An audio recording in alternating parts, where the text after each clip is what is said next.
Hello guys, എല്ലാവർക്കും ഏതോ ജന്മകൽപ്പന പുത്തൻ പ്രൊമോ വിശേഷങ്ങളിലേക്ക് സ്വാഗതം. അങ്ങനെ നമ്മുടെ പുതിയ പ്രൊമോയില് നമ്മുടെ ശ്രുതി അവിടെ തന്നെയാണല്ലോ.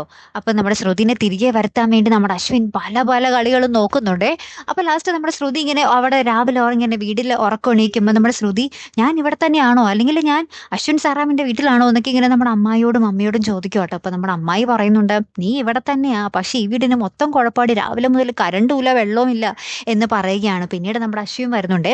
അപ്പൊ അശ്വിൻ മനഃപൂർവ്വം കരണ്ടും വെള്ളവും ഇല്ലാതാക്കിയിരിക്കുവാട്ടെ നമ്മുടെ ശ്രുതിനെ അങ്ങോട്ട് വിടാൻ വേണ്ടി, അങ്ങോട്ട് വരുത്താൻ വേണ്ടി. അപ്പൊ ശ്രുതി പറയുന്നുണ്ട്, ആഹാ, നിങ്ങളിത് മനഃപൂർവ്വം ചെയ്തതാണല്ലേ, എൻ്റെ കൈക്കും കാലിനും ഒരു കുഴപ്പമില്ലാത്തിടത്തോളം കാലം ഇതൊന്നും എന്നെ തോപ്പിക്കാൻ പറ്റൂല എന്നൊക്കെ പറഞ്ഞുകൊണ്ട് നമ്മുടെ ശ്രുതി ഇരിക്കുന്നുണ്ടേ. അപ്പൊ നമ്മുടെ അശ്വിൻ പറയുന്നുണ്ട്, എന്നെയും തോപ്പിക്കാൻ പറ്റില്ലടി, നീ നോക്കിക്കോ, അച്ഛനെ കാണാൻ പോയി തിരികെ വരുമ്പോൾ നിന്റെ അമ്മയ്ക്കും അമ്മായിക്കും കയറി കിടക്കാൻ ഈ വീട് ഉണ്ടാവില്ല അടുത്തതെന്നൊക്കെ ഇങ്ങനെ പറയുന്നുണ്ട്. അപ്പൊ ശ്രുതിക്ക് ആകെ പേടിയാവോട്ടോ. പിന്നീട് നമ്മുടെ അഞ്ജലിയായിട്ട് നമ്മുടെ ശ്രുതി കണ്ടുമുട്ടുന്ന ഒരു നിമിഷങ്ങളാണ്. ശ്രുതി തിരികെ വീട്ടിലേക്ക് വരുന്നുണ്ടേ.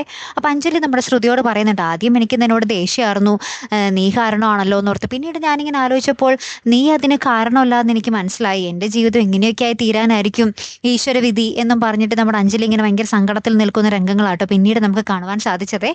കാത്തിരുന്ന് തന്നെ കാണാം അല്ലേ. അടുത്തൊരു വീഡിയോയുമായി വരുന്നത് വരയ്ക്കും ഗുഡ് ബൈ.